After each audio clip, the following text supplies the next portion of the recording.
చాలామందికి తెలియదండి, కాకరకాయ కాల్చి దీన్ని ఉల్లికారం పెట్టుకొని కూర వండుకోవచ్చు అండి.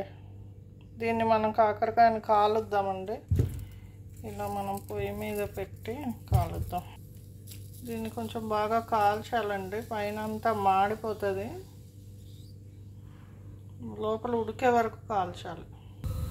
దీన్ని ఇట్లా తిప్పుకుంటూ కాల్చుకోవాలండి. ఇది బాగా లోపల ఉడికిపోతుంది, పైన అంతా మాడిపోతుంది, లోపలంతా మంచిగా ఉడుకుద్ది.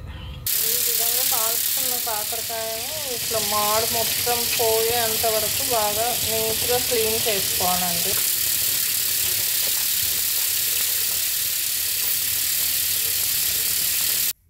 ఇప్పుడు ఈ కాకరకాయని ఈ విధంగా ఒక్కొక్క ముక్కని మనం చీల్చుకోవాలండి. చూడండి, ఈ విధంగా చీల్చి పెట్టుకోవాలి. దీనికి మనము ఒక ప్యాన్ పెట్టుకొని ఆయిల్ వేసుకొని మినపప్పు, జీలకర్ర, పోపు వేసుకోవాలండి.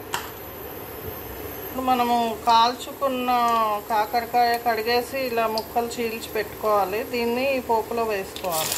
చూసారా, బాగా మగ్గాలి ఇది కూర. దీనికి చిన్న పచ్చి కొబ్బరి ముక్క, పచ్చిమిరపకాయలు, ఉల్లిపాయలు, పచ్చి కొబ్బరి పేస్ట్ అండి. ఇప్పుడు ఈ పేస్ట్ని మనం దీంట్లో వేసుకోవాలండి. సాల్ట్, పసుపు, కొంచెం షుగర్ వేసుకోవాలండి, కొంచెం పాలు వేసుకోవాలండి, కొంచెం కరివేపాకు. వేడి కాకరకాయ ఉల్లికారం కూర రెడీ అండి. మీరు కావాలంటే ఇంకా బాగా డ్రై కర్రీ లాగా కూడా చేసుకోవచ్చు. ఇది రైస్లోకి చాలా బాగుంటుంది.